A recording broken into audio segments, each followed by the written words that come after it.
Assalamu alaikum wa rahmatullahi wa barakatuh. Zamzam susunun özgöçe kasiyetleri.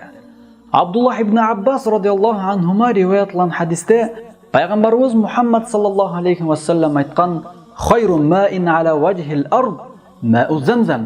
Jer betindegi en жақсы su Zamzam susu.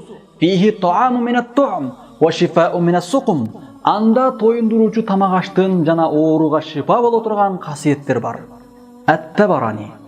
Муну ажылыкка же умрага барып, тоюп ичип келген биздин бардык ажекелерибиз абдан жакшы билет. Ошондуктан ар дайым пайгамбарыбыз Мухаммад саллаллаху алейхи ва саллям өзү менен бирге териден болгон чаначка Замзам суусун куюп жүрчү. Оорулуу адамдарга суудан куюп берип, Замзам суусунан ичирет эле.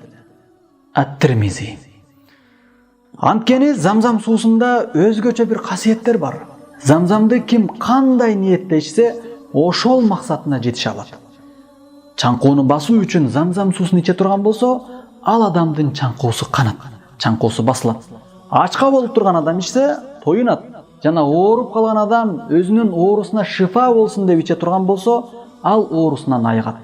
Ошондуктан бул Замзам суусун ажылыкка баргандар эле ичип калбай, башкаларга дагы ооз тийгизүүсү үчүн аны баарысы идиштерге куюп алып келишип, мекендештерине дагы ичиришет. Чындыгында азыр берекелүү Замзам суусу бүт дүйнөгө ташылып турат. Aqulu qawli hadha wa astaghfirullah li wa lakum. Assalamu alaykum wa rahmatullahi wa barakatuh.